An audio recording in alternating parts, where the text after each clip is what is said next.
আসসালামু আলাইকুম এভরিওয়ান। আজকে আপনাদের সাথে শেয়ার করব হলো রোস্ট রান্না। দেখেন আমি গরম তেলে চিকেনগুলো নিয়ে নিয়েছি। চিকেনগুলো দিয়ে দিচ্ছি সুন্দরভাবে, এগুলি বাদামি করে রং করে নেওয়ার জন্য।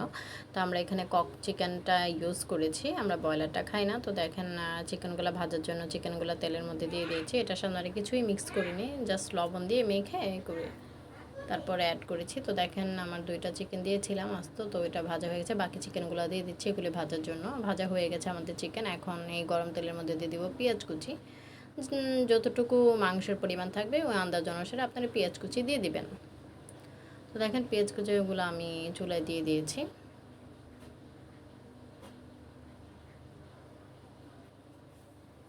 পেঁয়াজগুলো আমরা নেড়ে চেড়ে নিচ্ছি। আমি নতুন ইউটিউবার, তো এই জন্য ওইভাবে হয়তো বা ভালোভাবে ভিডিও করতে পারি না।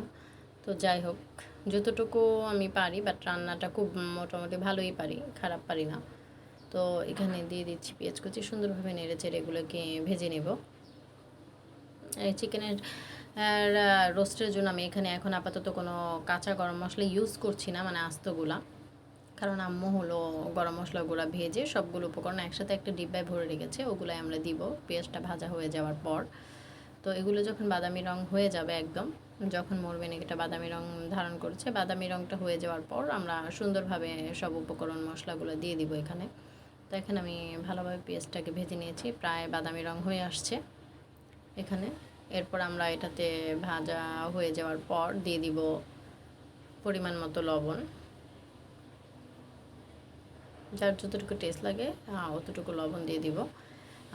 এরপর দিয়ে দিচ্ছি হলো আদা বাটা। আর আমরা এখানে কোনো টক দই ইউজ করবো না, কারণ টক দইটা আমি পছন্দ করি না। যদি কারো ভালো লাগে তারা টক দই ইউজ করতে পারেন। তারপর দিয়ে দিচ্ছি হলুদ গুঁড়া, মরিচ গুঁড়া, ধনিয়া গুঁড়া।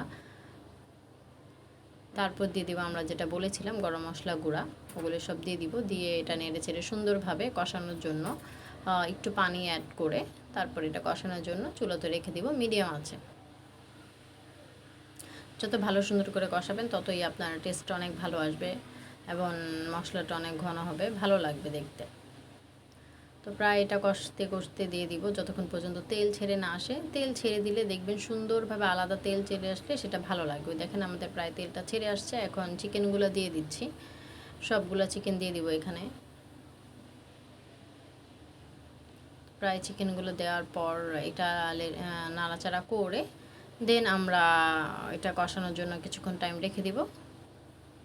তো কিছুক্ষণ পর আমরা ওইখানে পরিমাণ মতো চিকেনটা সিদ্ধ হওয়ার জন্য যতটুকু পরিমাণ দরকার হয় পানি অ্যাড করে দিব।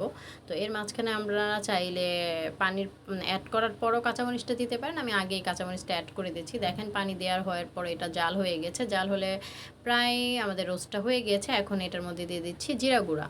জিরা গুঁড়োটা দিলে একটু স্মেলটা ভালো আসে, আপনারা চাইলে এটা অ্যাভয়েড করতে পারেন। দেখেন আমাদের মজাদার রোস্ট রান্না হয়ে গিয়েছে। আসসালামু আলাইকুম।